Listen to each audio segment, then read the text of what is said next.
position. Annie Power at the last fly. He's down. Annie Power has gone, but in front of the last length. Melanie Long. Try the first time. They're running up towards the finish, and he's mistaken the winning post. He's mistaken the winning post completely. Roger Lockwood and Hoyt. For Archibald, Hardy Eustace defends his title, and Archibald is flattened out in second.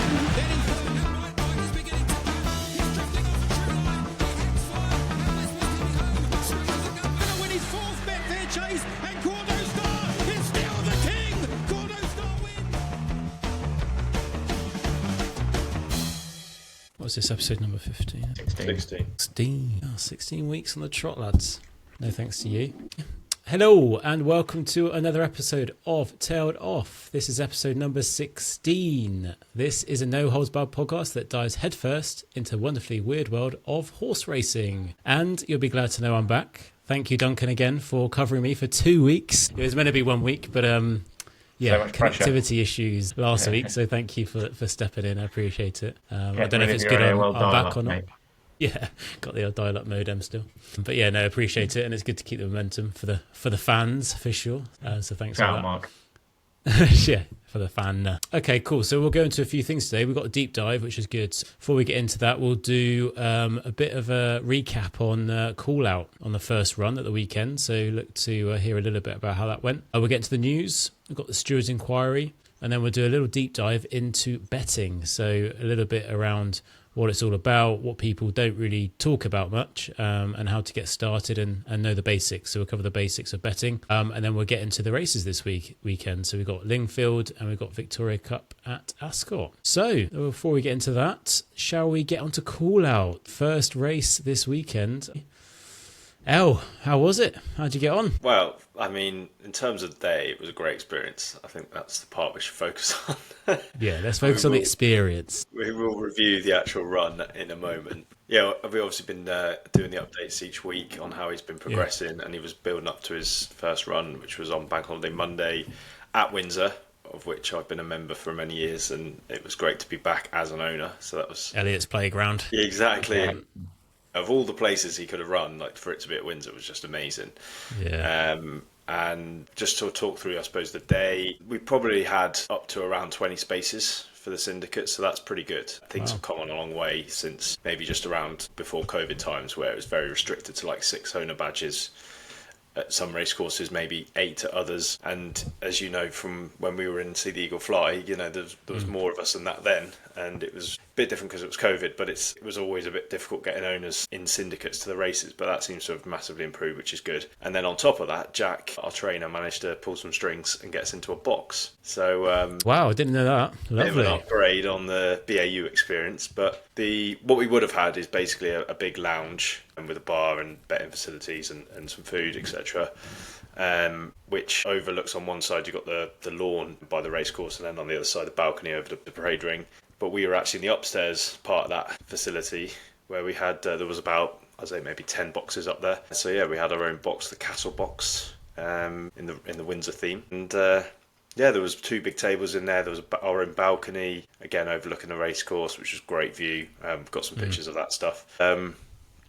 Yeah, on the other side there was another balcony to go over the parade ring. There was a little bar around there. So, you know, Jack pulled it out of the bag for us, which was good, and met the other half of the syndicate, NC Racing. So got chatting to a few of those guys. Yeah, Jack met us just after 1. Obviously gave us a bit of a talk about positively travelled down well and there was no issues, which is always a good start. It's good. And then yeah. kind of rough plans for the race. There was only 7 runners, so it's probably less complicated than some races where you might need to be a bit more tactical. And he kind of said he wasn't going to be held up last, but he wanted to not be at the front, essentially, which was kind of fine. And then he was wearing a visor for the first time, so he's never worn one. But I did ask him on the day, and he said that he'd worn it at home for a quick spin, so that's good. And he said he'd also popped him in the stalls just a couple of days before, which is good. So that's something I didn't know.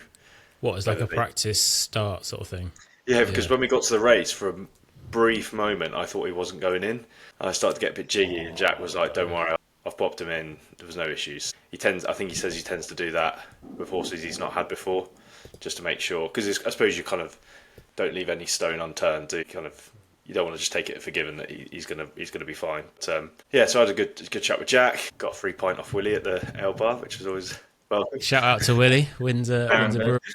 Been pushing the podcast to everyone I meet on the racecourse as well. Yeah, nice. Jack's wife Charlotte, she was saying she listens to this podcast and said, I've got a podcast for you, it's very good. And then Laura was just like, Laura and Pete were laughing their heads off, and she was like, what? And they were like, it's his podcast, he's trying to push it. But always grafting. Yeah. And then we sort of talked through what we do, because we actually I was surprised we had 6. I was a bit worried because there was so many of them there, and there was only me, Pete and Laura, my better half, and one of Pete's mates from our side, and I'd say there was upwards of 20 odd of them with their kids and stuff. So I was thinking, I hope they don't nick all the parade ring badges. Right, yeah. But then the woman that was sort of on that half the syndicate was saying that there were 16 badges we had. So I was like, okay, that's fine. So we all kind of wandered down to, there's a pre-parade ring, which you might have seen at races before they go into the actual kind of official parade ring. And interestingly, Jack says, I won't be saddling. So most trainers will take the horse from the racecourse stables, walk them all the way down to the pre-parade ring where there's loads of little boxes, and then they'll put the saddle on there because it's obviously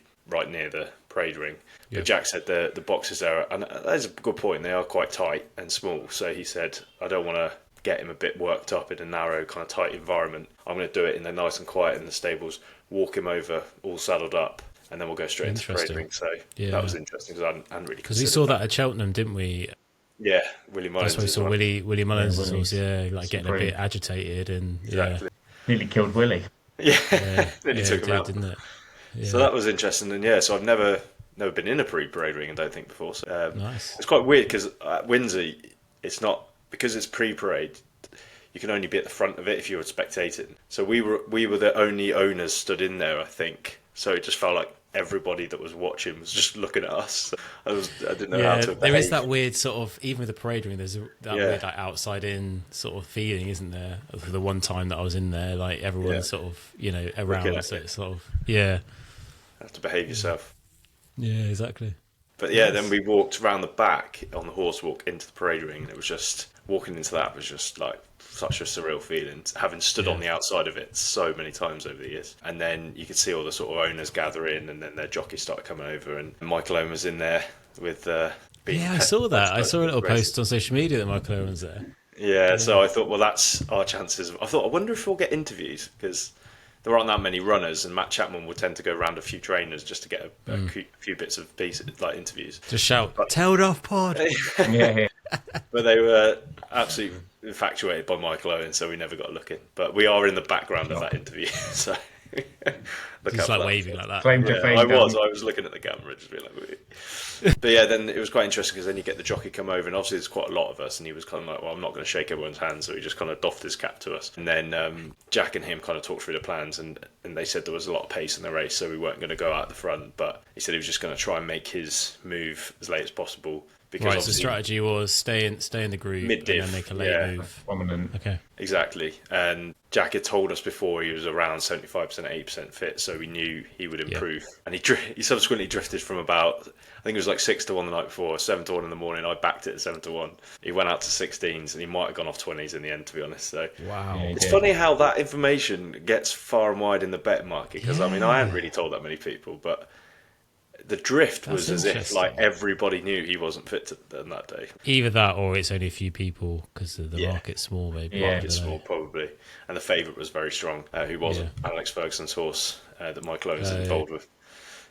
Yeah, so then we actually come on to the race itself, and we'll post the video, which I've just sort of clipped up the closing stages, because there was a brief moment about 2 furlongs out where we all just got that little bit jiggy, because he looked like he was tanking on the bridle, and he kind of come for a run in between a couple of horses. Unfortunately, the absolute rag of the field, 66 to 1 shot, decided to make a bit of a knee-jerk manoeuvre. It's probably the polite way of saying it. He absolutely kiboshed us. So just as Callum Shepherd's making his run forward off a horse, this other one has just gone whoosh and absolutely crashed into him, sent him sideways. Side him virtually. Sharma Damore, Glentonar's under pressure. Callout's going well, needs a bit of racing room, and Dandy Khan is going full of running in behind the favourite, but he's got nowhere to go. Furlong left to go. Dandy Khan switches to the outside. Triple Double A, the favourite though, back in front. Dandy Khan down the middle of the track, followed then by Sharma Damore. Triple Double A wins again. A luckless run from... And that was, coming towards the last furlong. And I think if he could have easily, the jockey could have regathered his momentum and gone for everything again, finished closer, and then the handicapper would have gone, I won't drop him anything.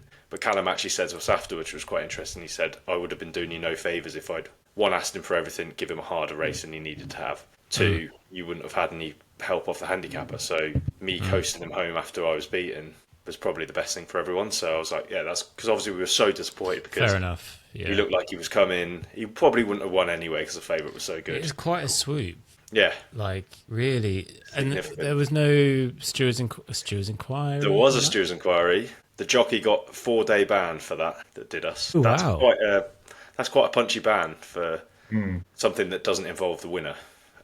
So Yeah. Well, that says it all, really, doesn't it? Yeah, I mean, it's dangerous riding, really. I mean, they don't call it that; they call it careless Oh, riding. I'm sorry, mate. That's frustrating because Yeah, because I suppose I would have liked to have seen what he could have achieved with a clear run. yeah.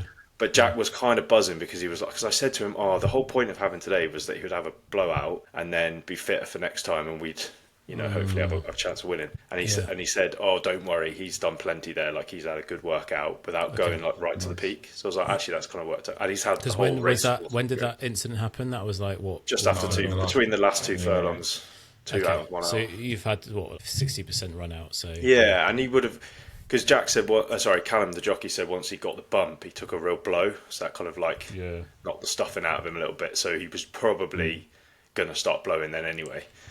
And then basically, Jack, so we got a bit of a debrief, which was always invaluable afterwards in the parade ring. And Jack was saying, what do you think about the trip? So he said he felt like he had good horse under him, which is always really good to hear because I think we've heard with Steph in the past with jockeys saying that they went for something and felt nothing. got nothing left. Got nothing left. Yeah. I remember the jockeys on Sunday basically saying there is nothing in there at all. So, yeah. Money back, please. That was pleasing. And then Jack said, what do you reckon about the trip? Would he drop back to 7? I think Jack was already kind of thinking that anyway. And Callum said, I don't see any reason why he wouldn't be as effective over 7 furlongs. So I think now, obviously, give him some time to recover. The handicapper will have his say on Tuesday. So because it was a bank holiday, it won't be assessed now till next week. They work once a week, do they? Hold handicappers? Yeah, a week in arrears. Yeah, that's why horses can. That's why horses can have a run and then have another run under a penalty. So if you ever see a 4 or 5 or 6 brackets X in the race card, that means it's a penalty as opposed to re-handicap. So I said to Jack, would you ever be kind of keen to like load up the entries? So basically, if we won, you don't want to win, go up 7, wait 3 or 4 weeks, never win again. and never win again. Whereas if you get a £4 penalty and you can run a few days later before the handicapper thing kicks in. Well, I guess if he said, Callouts on 100%, like really going well in training, on a really good form, like think he's going to smash it, then you probably would, wouldn't you? Yeah, and he said he's all over that. He's done it before, hasn't he, with that King of Angel of Antrim. Angel of Antrim, running 3 times on the trot within the space of a few weeks of races, and then just wow. Yeah, so that's good to know for the future that sort of thing could happen. Nice. I think awesome. So. Yeah, if he gets dropped £2, we then qualify for 0 to 60 races because we're 62 at the minute, and then that opens up a lower grade of race for us, which will be handy. Yeah. My only worry is like the time that he's probably due for another run. We're going to be in Italy. I might not be around for it, unfortunately, but no, it was a great day. Yeah, send me, mate. Send me. I'll do it. Yeah. Just speak to Pete, mate, because I'll be your deal. It could be up north, though, mate. It could be very far up north. Oh, so hold on. Yeah, I'll park that. Fancy Catterick? Yeah. Plumpton, I've heard, is really nice. Papa Herder, Willie. Yeah, great day out. Nice, mate. Had good fun. Well, yeah, and we'll post for those watching on YouTube. We'll post the pictures of Elliot's big day out. Callout's looking very nice, I must admit, in the parade ring. Everyone was saying how good he looked. Yeah, really good form. Looks great. So yeah, keep us updated. We'll keep this as a regular theme, won't we? Because it's good to have the old inside. So yeah, cheers for that. It's good. All right, let's get on to the news, shall we? So we've got the Global Jockeys League, which I've seen over the news quite a lot recently, and I saw Frankie Dettori has been involved. So what's going on then, Duncan? Yeah, so this popped up on the Racing Post this week. What I can say is it's like a more extreme or more international version of what we currently already have in the UK, which is the Racing League. Where that's normally run by certain trainers across different parts of the country, and they have a team that they put together and they race across different cards across the course of the flat season. What they're now doing is it's basically 12 of the top riders from around the world have agreed to launch this kind of global racing league for the flat, and as you said, Matt, it includes Frankie Dettori, Ryan Moore, Will Buick are kind of the main 3 that most people probably would have heard of. There are, of course, others, including like Christophe Lemaire and Mikel Barcelona, who are mainly run in France. Yeah, it's basically the league setup looks to start next year, and they're aiming to target prize money for fun for about $15 million over the next kind of 2 years. So we're not talking Would small you say money this is here. like the horse racing version of the Super League? Or Live kind Golf? kind of. Yeah, I guess if you were going to liken it to anything, it may be like a live kind of thing, but it's not necessarily a breakaway. It's not taking anything away from anyone. Right, okay. There It's is like an like additional- the UK equivalent of the Racing League, it's called. Yeah. Which you see on ITV, and they have Yeah. different cards throughout the season, and it's literally just like a bigger version of that. So yeah, they've got, I think from the UK perspective, the tracks that are kind of signing up to this at the moment looks like York and Ascot are the main ones from there. Leopardstown is another one that's been touted for Ireland. I'm not sure whereabouts the other ones are from around the globe, but I'm sure the US will have something over there. But yeah, basically the idea will be that the 12 jockeys are kind of listed as team principals, and they basically compete for points under their own team branding, and they have their own silks. And all of the jockeys, I think they have like a share in the actual racing league itself. So they should make some fairly decent money out of it. And I think their target is, from what they've said, is to aiming to bring a new and younger audience to the existing fan base. So kind of get more of a global view of horse racing from a flat perspective anyway. So yeah, potential. It could be a lot of dingo dollar involved. Dingo dollars. So and I think Frankie probably needs it with what's been going on with him recently, especially He's in the got UK. nothing. He's got nothing left. It can't get much worse, can it? So as soon as this came up, I'm sure It that fish hooked him immediately, in all honesty. But yeah, it could be quite exciting. It's like, I got nothing left. Yeah. Super League? Yeah, he's probably the one that started the whole thing off. Pitched Yeah. it, didn't he? Yeah. But yeah, no, something exciting. It'd just be interesting to see. I'm sure more information will come out in the next kind of few weeks and months and things, just to understand. Has there where been all any the- has there been any noise like with the jockeys and the trainers? Because obviously, like with all the stuff, if you can compare it to like the Live Golf thing and Super League, I know it's not exactly the same, but like too much racing. Like, are they worried about like another midweek thing or a weekend thing? Yeah, I mean, I don't know what the schedule looks like, and I assume they haven't actually. Well, they may be close to sorting it, because obviously if they intend to start it next year, it'll be from, you'd think, from kind of April onwards, probably even later than that. But it obviously needs to fit around the main kind of events globally. So obviously now at the moment we've just had the start of kind of the classics from the US perspective, and also UK with the Guineas, also the Kentucky Derby. So I'm sure they'll fit it around somewhere. But like you say, it might take the top jockeys, like you say, Ryan Morsey, William Buicks and things, away from some of the races that would potentially be held in the UK that they may ride in, to take them overseas to like the US, or I don't know if it would go to Japan even, or Australia. I'm sure Australia will be on there. But yeah, just be interesting to see, and who they obviously get as well. Are they going to be taking jockeys from only the area they're going to? So if it's a US based racing league event, is it only going to be US jockeys that will fit under the teams? Or you never know, you might get some UK jockeys that go over for it as well. But that'd be quite interesting. Yeah, interesting. All right. Well, I would say I'm surprised that Tom Marquand isn't on there, because he's obviously very much an international traveller at the moment. He goes over to Australia and various other places. But yeah, it looks quite exciting. Nice. Well, let's maybe keep everyone updated on how that's unfolding. Absolutely. Right. Oh, you got a bit of news as well. Kieran giving the shoe. Given the shoe, yeah. That's what I said, yeah. Giving the shoe. I suppose you said giving. Yeah, no, Yeah, he has definitely been given. shoed, booted, Shoed. absolutely kicked in the nuts for all intents and purposes. We might have covered this if we were doing this podcast last year. He would have come in for a fair bit of whacking from us, in the same way that probably Nico de Boyville does on a regular basis. He's probably glad the jumps are over now, to be honest. I was going to say, Nico's taking a bit of a break from the beating now that the jump season is over and done with. I'm sure he's listening to this and losing sleep over. Quaking in his boots. He's crying. He's like, oh, Elliot said this. But I suppose the flat equivalent in terms of like maybe less than fashionable jockey getting big job and underperforming against expectations is Kieran Schumacher. We've just been speaking about Frank Dettori. I mean, one of the world's best for many, many years. Eventually kind of left these shores the season before last, and was the stable jockey for John Gosden, or John and Thady Gosden, as I should say now, for many years. Kind of then left it a bit open. They have kind of never really had retained riders at that stable, but then when Frankie came in, it was always Frankie. So I think Kieran just naturally took all those rides in all the big races. And it's fair to say that he didn't have the best season last year, but the stable also didn't have the best season. Some of their horses were underperforming, and he was probably the wrong place at the wrong time. Just unlucky, yeah. Yeah, but he was honestly, of the big jockeys, because I mean, we can all slag Luke Morris and people like that, but of the Group 1 jockeys, he was the one that was regularly, I was getting pelters on Twitter for some of the big rides that he kind of didn't necessarily maybe give the best performance of his life on, and that kind of was a running theme throughout last season, although he did manage to win a Group 1 around Arc Weekend at the end of the season. And then he came and it was all kind of like swept under the rug a little bit, and they were sticking by him this season despite the kind of growing pressure. And the thing is, with that stable, they've got the biggest owners in the world. They've pretty much got like a clean sweep of all of them. I can't think of a big owner that doesn't necessarily have horses with them.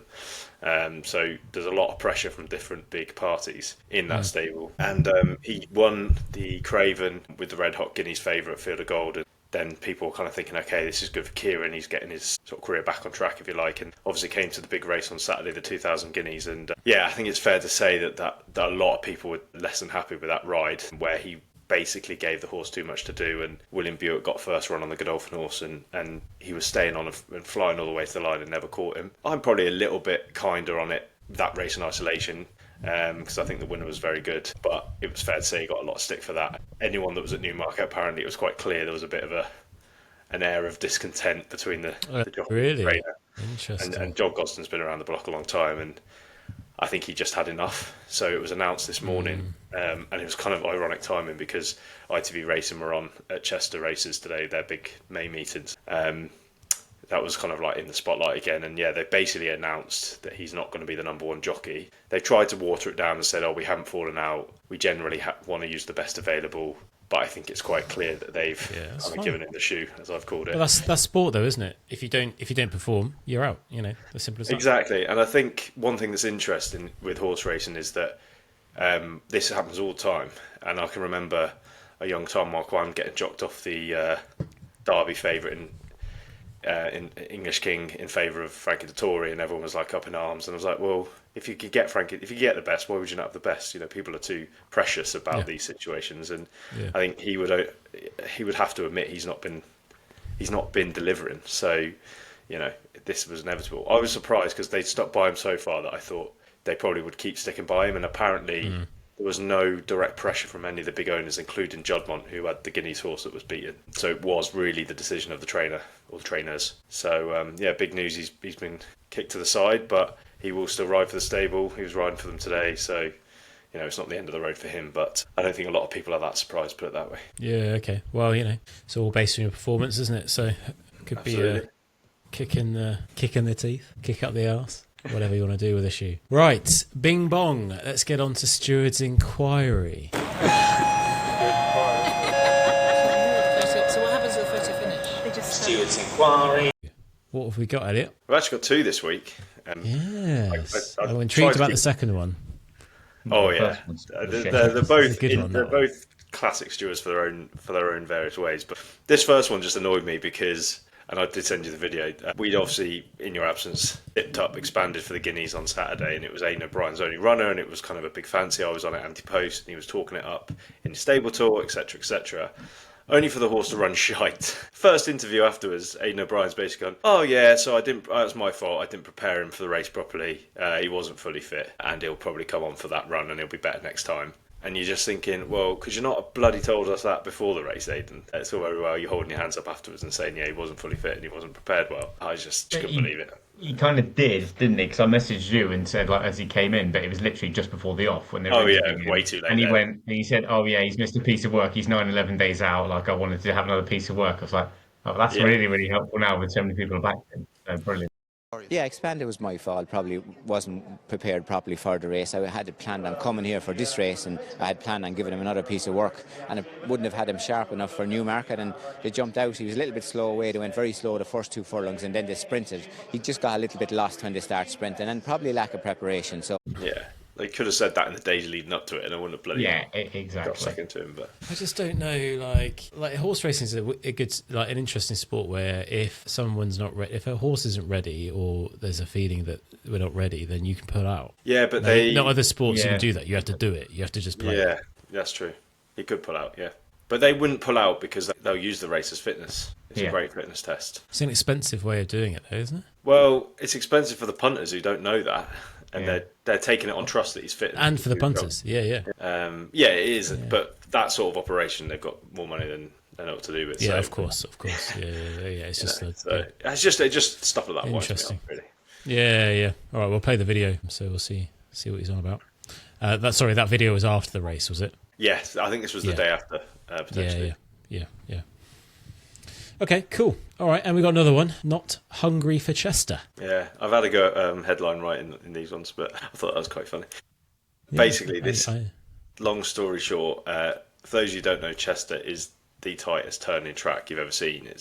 It's basically like just a rodeo circuit. Well, I love it. I think it's brilliant because it's so unique, but it is so small and tight that basically, particularly over the sprint races, 5 and 6 furlongs, you have to be drawn low, which is like numbers maybe 1 to 3, 4 on the inside, because you come out on a bend. It's basically you're constantly on a bend. There is no real straight. Maybe there's a little bit of a home straight, but they're kind of basically always going around in a circle. So if you're drawn like 10, 11 wide, everything's on your inside got the advantage. You've got no chance. So everybody knows that. And yet every year when it comes to, so you declare 2 days before, then you find out what your draw is. And then those that are drawn in the car park, all of a sudden mysteriously have problems before the actual race is on, and then they don't run. And to be fair, someone on Twitter put this up earlier, so I did nick it. But it just shows like the amount of horses that apparently have not eaten up, that's so interesting. Which is such a... Off colour, fuck That's off. the one that got me. That off colour, changed from a chestnut to a grey over in this place. Yeah, off colour. Sorry, what? I feel like I'm on with Delia Smith, like she's cooking something. Is off colour, or I don't know what that's all about, but that's so funny. Basically, not eating up. I mean, that is a legitimate reason why you wouldn't run a horse. Because if they haven't eaten, then there's probably something wrong with them. However, for all of those horses to just use the same excuse, and they were all, you can see the draws there, they were all drawn wide enough. Most of the double figure ones have magically not eaten that on that morning and now can't run. Yeah, it's just blatant what's going on there. Is it that tight then? Maybe we should put a picture up of the course. I can add that in for you. Yeah, that's right. I can find it. But yeah, like surely... tactics here, I'm just thinking, like, surely there's a way you can just come out and then swoop back in on the left, or is it just not enough time in the race to do that? Yeah, I mean, one thing with punting is that there's no binary rules. You can win from out there. But I guess the odds are stacked against you. Exactly. It's all about percentages, and it's just so much. I mean, look at the face of the first race today. The favourite was drawn 1. He was a front runner, and he pinged the gates and never saw another horse. And it's like, that's what happens at Chester so often. So it's such an advantage. Yeah, interesting. Yeah, okay. See, there's another intricacy which you just wouldn't, if you were a punter, rabbit holes. It's like, that's now I need to check the map of the fucking racehorse. So that's crazy. Right, okay. Let's get into the deep dive then. Thanks, guys, for the news, Stewards Enquiry. So let's get into the deep dive. So today we'll keep it high level, won't we, Duncan? But we'll go through sort of the basics of betting. So not sort of what to bet on, but how to bet, like what things to look for, the process, a little bit around sort of what the odds to look like, the stake. I also want to cover a little bit around like how the market works. Very high level, but like how it works. So so over to you then, Duncan, if you want to maybe go through what you want to cover, and then I've got a few questions. Yeah, so what I was thinking was for this kind of thing, if we're doing a deep dive into this kind of going forward, we start off with maybe like say the basics of betting concepts, then we can look at the betting odds, different bookies that you could use, the apps, the websites, the types of bets you can have, etc. But we'll kind of go through them in high level kind of over the next few weeks or something, if that works. So yeah, I mean, the first kind of question, you get asked like these, I'm sure Elle does as well, like from people who are like they're just novices, they don't really bet on horse racing. Like me. But if you throw something like I'd hope you have more of an idea now than half the people that are asking these questions. But they're fair questions as well. So I mean, the first one that kind of comes to mind from a novice kind of punter that you seem to get is what's the difference between like a win only and an each way, and what does that mean? So easiest way I can kind of describe a win only is you're betting on the horse to win the race. That's it, to finish first. That is it, nothing else. And then the each way side of it is when you're betting on the horse to win and place. So the place means it basically finishes on the podium, if you like. So if you're, it could be finishing first, second or third, or first and second, depending. And we'll look at that which kind of leads on to the next question, because how does each way betting work and is it worth doing? So we probably mentioned this on a few of the pods beforehand. With each way betting, you need to understand what the place terms are of a race. So what I was going to do is, once I've kind of given the breakdown, and now feel free to jump in, is kind of do a quick screen share, because I'm on Bet365, and I can quickly show you one of the live races and just like how it works. So if people don't know, hopefully this will kind of explain it a bit more than me just rabbiting on. So for an each way betting perspective, 2 to 4 horses. If you've got a horse race which has got between 2 and 4 horses in the race, it's win only. They won't give you, bookies will not give you each way options on that, because there's just too few horses in the race for it to be worth their time. Well, it's fair to say they don't have to, but I have seen it on the racecourse where you can bet each way. I think it's very rare, though, would we say. But they don't have to. Yeah, I think it's a big rarity if you do see something like that. Then horses if you've got 5 to 7 horses in a race, it's normally 2 places available. So if your horse finishes first or second in that, and if you bet each way, you'll get some money back on it. And then it goes up from 8 to 15 horses running is 3 places, so first to third. And then for 16 plus, it's normally 4 places available. But betting companies, as I'll show you shortly, they can vary how many places they have. So in some races that have, for example, the one I'll show now, it's got 11 runners, but Bet365 are offering 4 places. So you can it's good to check with the bookies that you bet with what they're offering, because some will offer differences. I'm pretty sure you will. Just on the place terms, I don't know if you're going to cover this, but it's probably important to point out that the place odds will differ between how many runners there are. So between 8 to 12, you get 150 odds 1, 2, and 3. But sorry, 8 to 11. But with 12 to 15, you get a quarter of the odds 1, 2, and 3. Yeah, good point to make. I will try and share my screen now, just so you can kind of quickly have a look. So we'll see if modern technology is going to work at its finest for us. See the back of winner as well, where you're at it. Yeah. Betting. Right, hopefully you guys can see that. Yep. I certainly can. Cool, so we've You've got got the a lot of money in your account. Oh, yeah. Oh, hello. £13.86. Someone's doing well for themselves. Withdraw the thousands beforehand, obviously. Yeah. So you've got the 8:30 here, and this is the bit I was kind of mentioning. So there's 2 things to pick up here. I think one of them I mentioned shortly. So you've got this thing called BOG, so that's best odds guaranteed. So if you pick, say, for example, this first horse in here, which is the favourite, which is currently 4 to 1. If I pick that bet on it, but the horse starts the race at bigger odds than 4 to 1, for example, you will get the bookie will give you those odds for the horse winning. So if I backed it at 4 to 1, the starting price is 5 to 1. You will get 5 to 1 about it, which is a good thing. But then this is the bit here I was also mentioning. So you can just see at the top there. It's got I don't know if you can see it properly on screen, but it's showing here that it's offering 4 places. So there's 11 runners in this race. Which would normally be only 3 places, but Bet365 for this are offering you 4 places. So you could easily put a bet on one of these if you wanted to at an each way, and you get 4 places. So that is what I mean by that.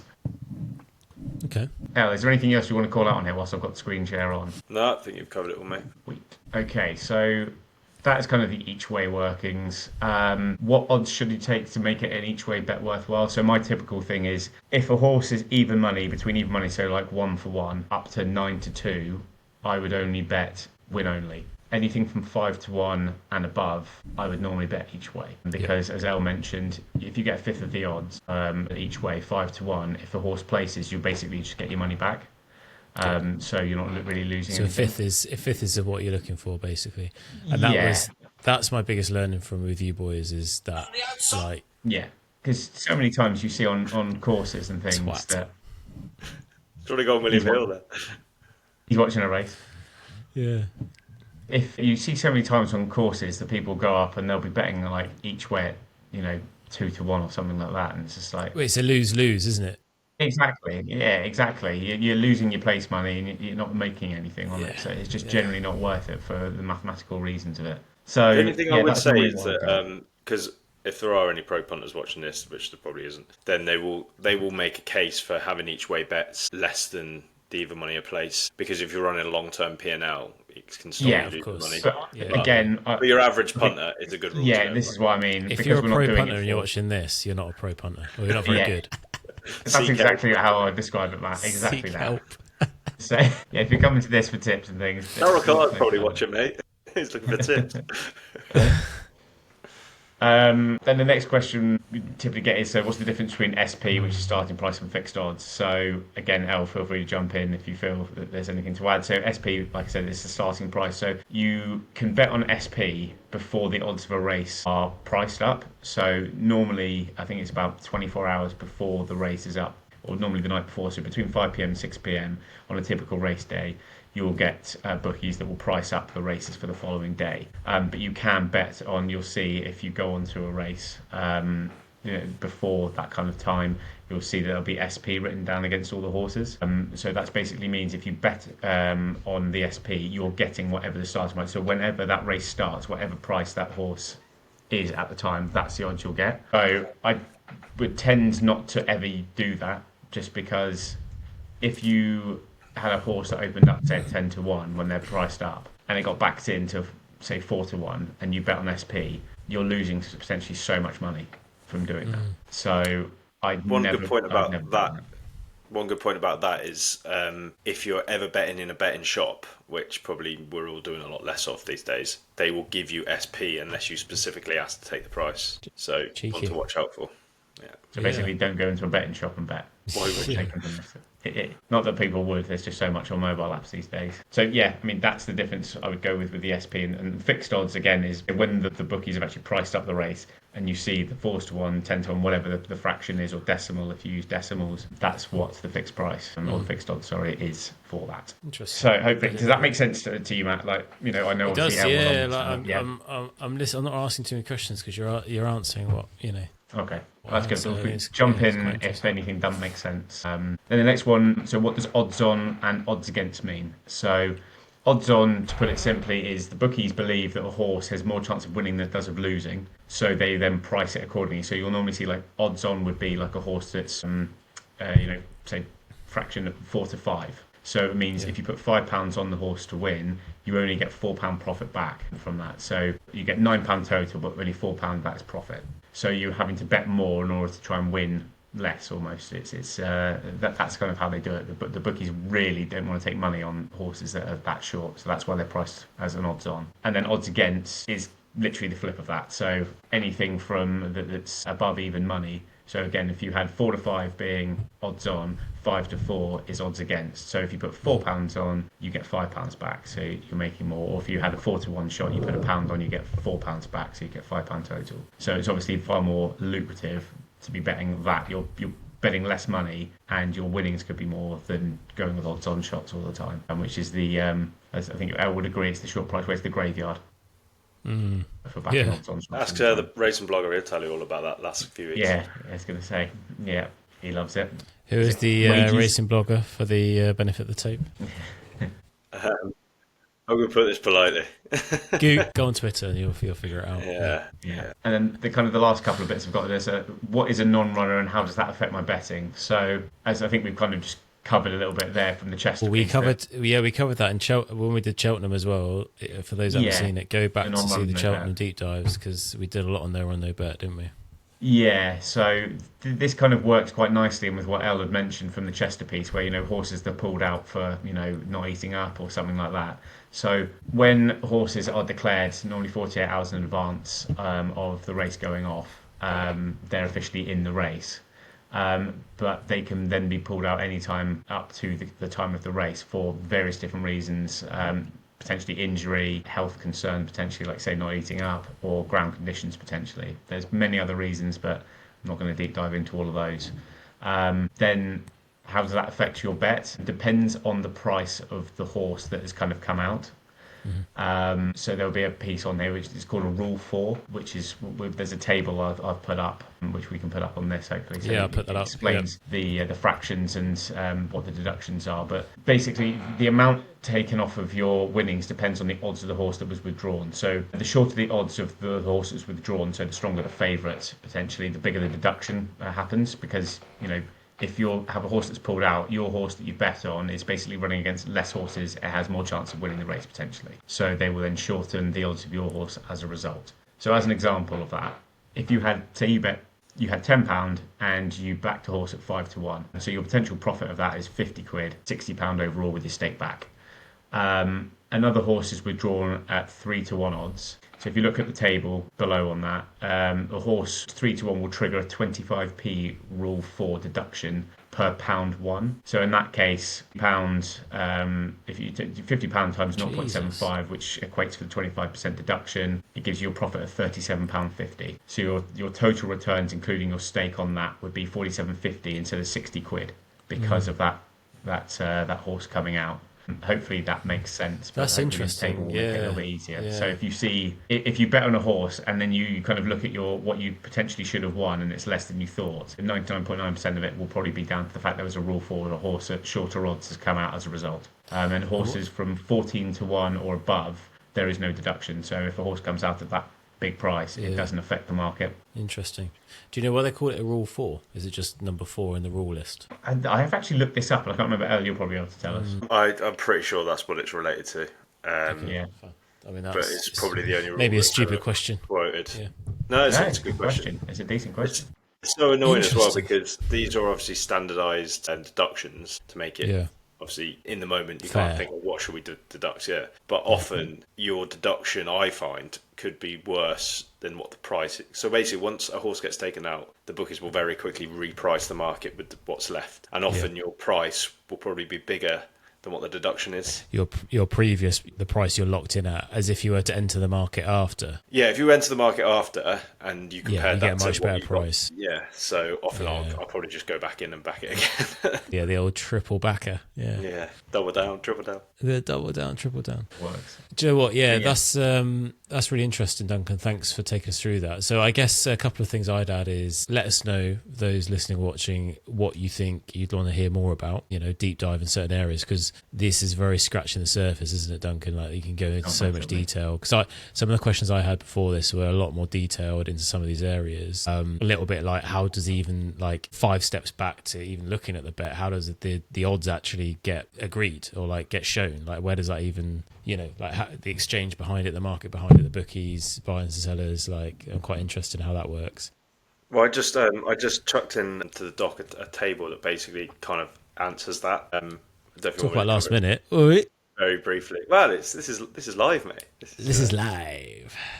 Ever evolving, this document. So basically, all the fractional odds do is represent a percentage chance in a race, really simply put. And this table basically it converts the odds into the percentage chance that relates to.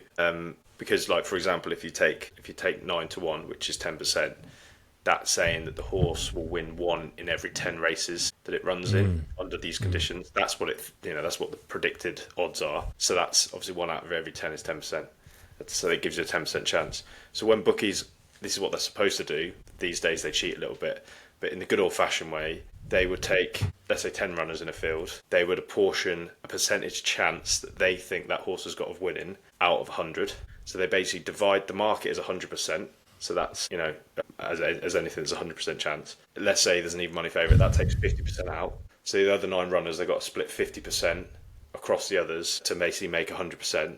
And that's where the odds come from. If they did price a race to 100%, that means that you could, and particularly if they went under 100%, you could bet on every horse in the race at certain stakes and actually make money no matter what wins. So obviously they don't do that. Interesting. They generally price up at around 109, 110%, and that's called the over round. So that extra 8, 9, 10% is their margin that they sort of make sure that, unless someone's come in at the last minute and had 10 grand on a 10-1 shot, then that's going to massively lopside their book. Yeah. It's basically all the odds are percentage chances, and that's how they work out the prices. Yeah, interesting. And I'd also just add the old gamble responsibly disclaimer as well. Yeah, I think that's one thing that we... Irresponsibly. Yeah, I mean, that's one thing we can also say, I think, on this bit as well, is like, people, you have different like amounts that you bet, but it's always betting within your means, as we say. Like, if you have... Bet what that you can lose. That's starting.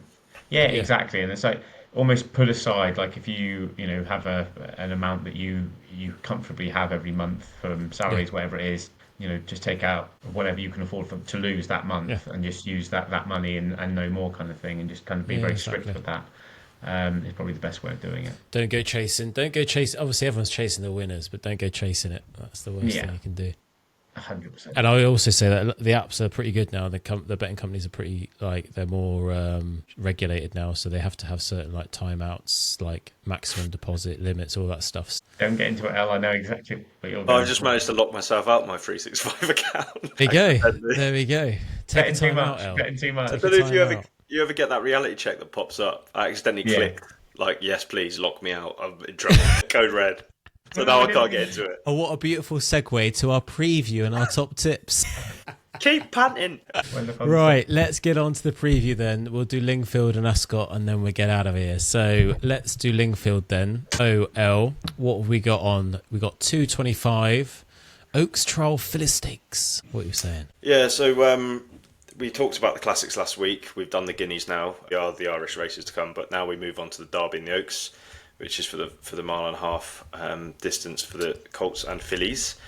And then there's basically a series of trials that lead up to Epsom on the start of June. We had some at Chester today. Lingfield on Saturday is another important Derby meeting. And then next week we've got York, where we've got the Dante and the Musadora. I would say of all the trials, Lingfield's is probably seen as a little bit kind of subpar. You probably don't get the kind of standard that you might get at Chester or in Ireland or even at York.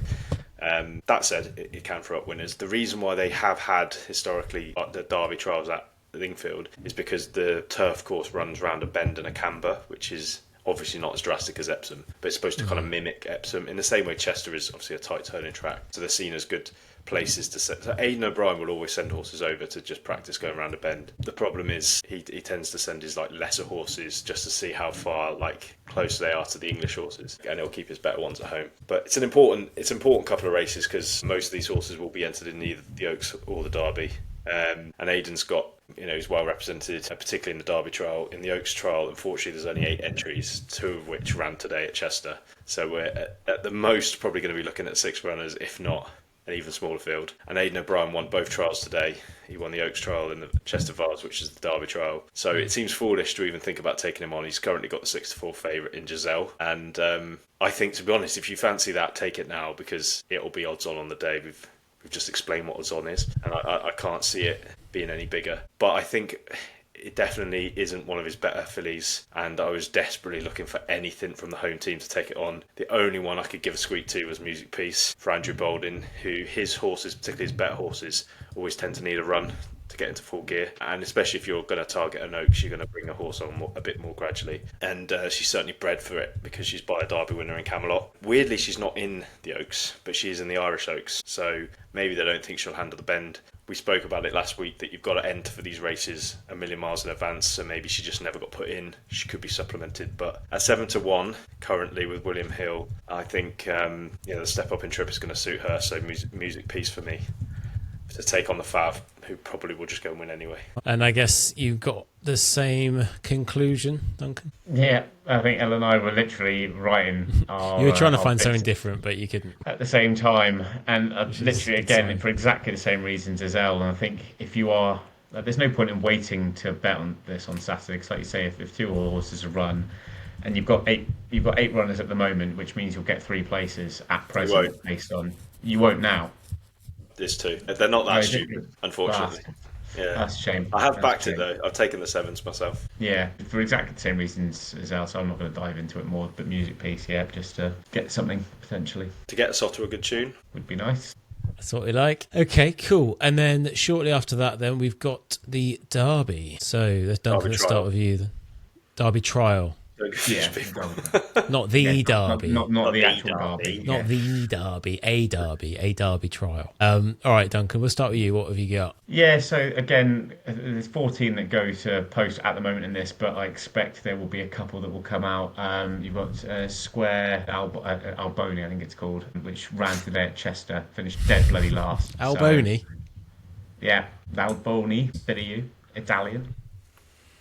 Yeah. Finished dead last at Chester today. There was no point. They won't. I can't imagine for the life of me they would run this horse. And then the other one, Pinhole, is the other one who ran again, same race today at Chester and finished 4th. So I imagine those 2 at least will come out. So I've decided to go with Nighttime Dancer. It's currently 12-1 for Richard Hannon. He won returned to track for this season at Southwell in a Class 2 over the 1 mile 4, which is obviously the Derby distance, pretty convincingly. I'd expect the horse to improve again for the run. The Dam Sire is Sea the Stars, who's a former Derby and Arc de Triomphe winner, so pretty damn high profile pedigree there, and the horse has already proven the distance, so I think 12 to 1 for an each way is pretty good. So yeah, nice. That'll be my pick. All right. You got a few other picks, Elliot? Yeah, I mean, I did look at Nighttime Dancer. Richard Hannon wouldn't be one for Derbies and Oaks. He tends to be more guineas. That doesn't mean he can't train him. He obviously had one for Ammo Racing, I think, finished second in the Derby. Yeah. And it's well bred. It's bred to stay, as you say, so actually kind of different to what he usually trains.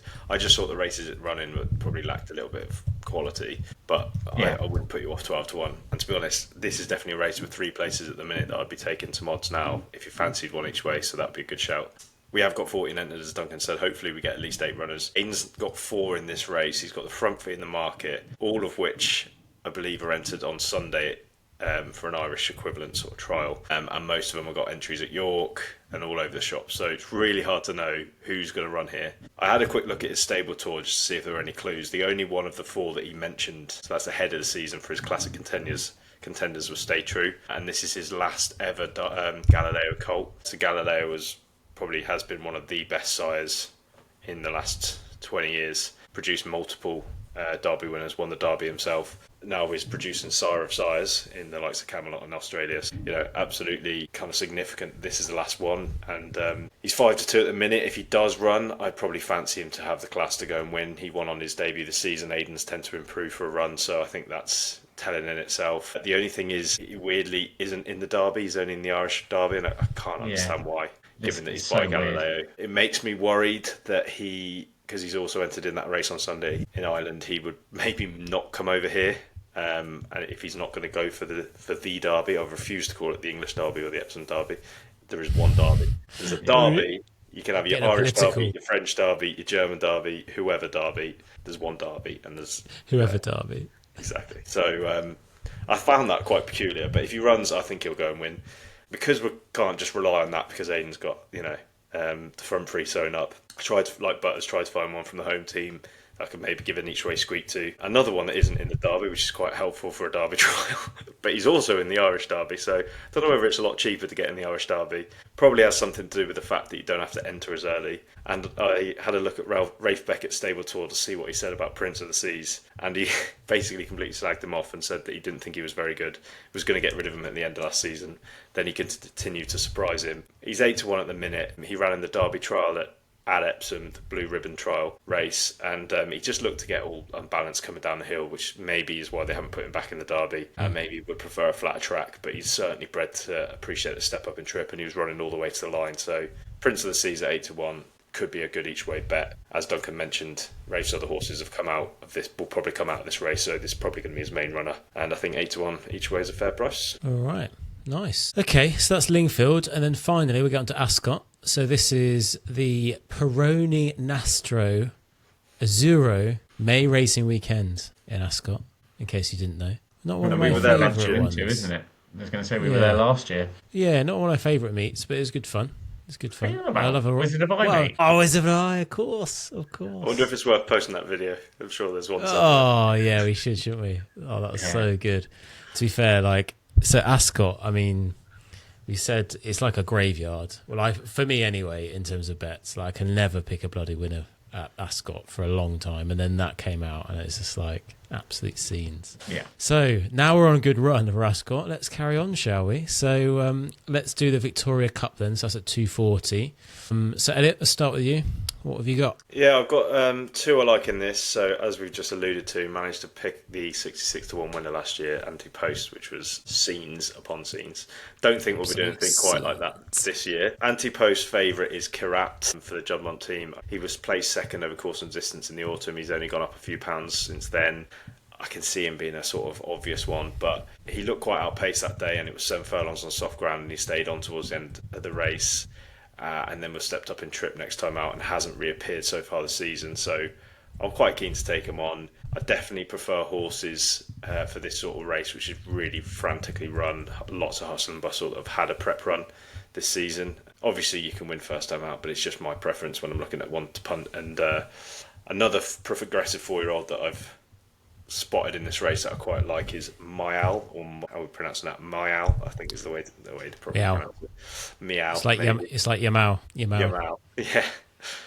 For Steph Hollinshead, who's doing fairly well with quite a small string. This horse went up £21 in the handicap in its 3-year-old season last year, which is some effort and a lot of improvement. Clearly, he had it well handicapped to start the handicaps campaign off. Judy kept winning, and then it showed that it wasn't done there, because it reappeared in the Spring Mile at Doncaster on Lincoln Day, the first turf meeting of the season. Ran a belter, which was over a mile, and just got collared sort of late on and finished third, but then came back out and won next time out back at 7 furlongs, which this race is, and he's only gone up £4 for that. Obviously, at some point he's going to hit a ceiling, so it might come on Saturday, and it might be a race too many for him. But I think I'd rather go with a horse that's on the way up and keeps improving and hasn't stopped, is in good heart. He's fit, he's well, and the trip's going to be fine for him. So Mayal is 4 places at 10-1, so I'm quite keen to sort of have a bit on that.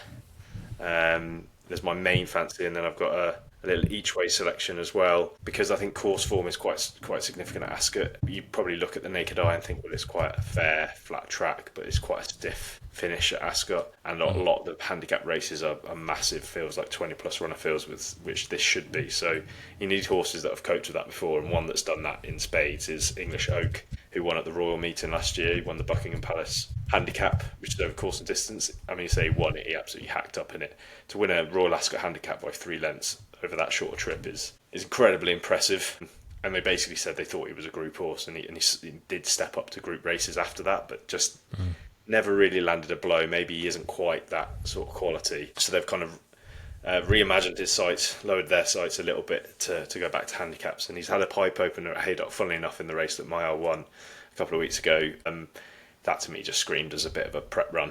So I wouldn't look at the fact that he finished down the field that day as a massive negative. And they managed to nick a couple of pounds off the handicapper. So he's now only £7 higher than that really impressive Royal Ascot win over course and distance. That was also on quick ground, and we know the weather's been really dry lately, so I expect Ascot to be pretty quick. Yeah, very, very hard ground then. Well, it won't be hard, but yeah, be good. As dry as it gets, yeah. So he's 14-1, 4 places, so English Oak for an each way selection. Okay, cool. English Oak each way. Good. So, Duncan, finish off. What have we got? Yeah, I think as El said, this is literally like the charge of the Light Brigade in this race. And it's so bloody hard to pick a winner from this, especially when the decks aren't even completed yet. I did like Gorak, and I think El did too beforehand, so it's the Charlie Fellows runner, but I quickly checked Charlie Fellows' Instagram before we started just to see if Gorak would be running, but it looks like he won't be, as he's going to Chester on the Friday by the looks of it, so that's annoying. So the other one that I came down on was Popmaster, which is another Ed Walker runner. So the horse was rated, I think, last year at 100 and ran in this race last year as well, finishing 7th. The interesting bit is it was only 2.25 lengths off of the winner. He's now running off a mark of 98, which is quite interesting, and he has a £3 claimer in Jack Doherty, so it takes up another £3. So he's basically running off a mark of 95, which if you look at the current weights that they've got would make him a 9 stone, carrying 9 stone. I had a quick look at the stats for the race, and I think in the last kind of 5-6 years, I think the average weight has been between 8.7 and 9.3 for the winner. So he kind of fits that bill quite nicely. He's a 7-year-old, and he hasn't won a race since 2023. But he's been running in some pretty strong handicaps and in group races as well. So Popmaster at 16-1 is a very kind of not confident bet, but just something to put out there. Loves Ascot, doesn't he? He does, yeah, exactly that. So he's been a course winner there. So I think he'll like the quick round as well. So could throw up a little surprise and hopefully make the frame at the very least. Right. Well, we'll see how we get on. The sun should be shining, so it should be a good weekend. You boys going to any races this weekend or not? No? No, power and dry this weekend. Sadly not. No. Okay, good. Well, we look forward to watching it on TV. That's a wrap. So thanks for tuning in. Why are you shaking your head? I've got a bloody lighthouse situation going on here. I was going to say, it literally... Lighthouse family in the corner, just singing at me. It's so distracted. Apologies, everyone. Wrap it up. It's just blinking at me. We were so close, so close. Jesus is in What's happening with the lighthouse? What is that reflection? Oh, wait, hang on. It's stopped now. Quick. Yeah, it stops you. I won't Okay. move. Oh, it's back.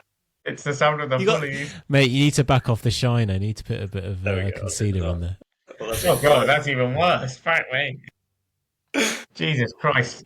That's a wrap, Lock up Matt. your I think. kids. Lock up your Right, thank you. That's a wrap. Thanks for tuning in. Let us know what you want to hear from next time. Drop us your questions. If you like, share, subscribe so you don't miss an episode. Watch us on YouTube. Listen to us on Apple and Spotify. Message us on Gmail, tailedoffpod@gmail.com, and keep up to date on social media, Instagram, TikTok, and X. Until next time, have fun out there. Race hard, race smart. Try not to be tailed off. Cheers, guys. Bye-bye. Bye-bye. Fucking hell, what a nightmare. Position. Any power at the last race down. Any power of Scotland in front of the last lens. Melanie Light. Right by the far side, they're running up towards the finish, and he's mistaken the winning post. He's mistaken the winning post completely, Roger Loughlin, and Hoyt through here.